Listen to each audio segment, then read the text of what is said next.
আজকে জেএসএসএম এর কোনো কেস লিস্টেড ছিল না। ছিল হচ্ছে মিনময় কেস। আর আজকে সম্ভবত মিনময় হয়ে মেনকা ম্যাডাম গেছিলেন আরকি। যেহেতু ওনাদের কেস লিস্টেড ছিল ওনারা মানে মেনকা ম্যাডামকে হায়ার করেছিলেন। আর আমাদের একখানা এসএলপি এবং একখানা এমএ ভিভা মাখিজা ম্যাডামের কাছে ছিল। উনি ওই দুটো জাস্ট মেনশন করাতে গেছিলেন। মানে ওরাল মেনশনিং লিস্টেড করানোর জন্যে।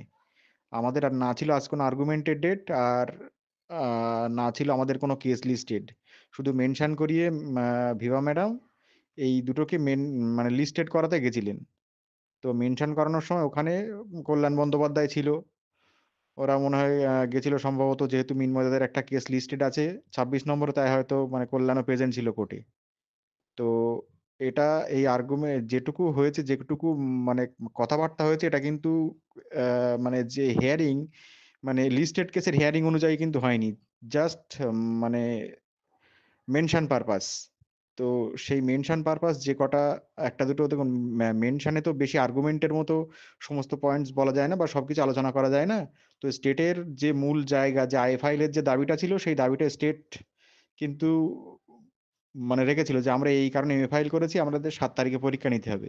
তো তার রেসপেক্টে বিচারপতি মন্তব্য করেছেন যে, "না আমরা এরকম কোনো রাখিনি।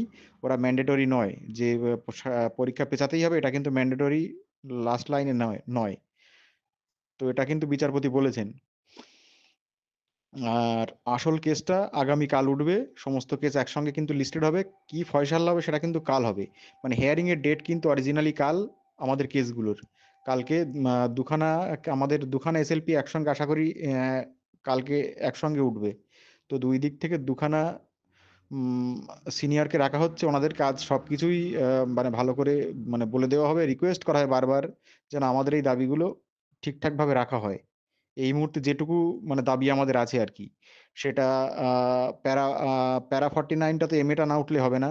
ক্লারিফিকেশনটা এমএটা যেদিন লিস্টেড হবে কিন্তু তা সত্ত্বেও যে এক্সাম ওপেন টু অল করছে এবং আ আমাদের কিছু বেনিফিটের যে বিষয়গুলো আছে সেই বেনিফিটগুলো এটা আপ্রাণ চেষ্টা করছি কাল যেন আমাদের উকিল এই কথাগুলো বলে।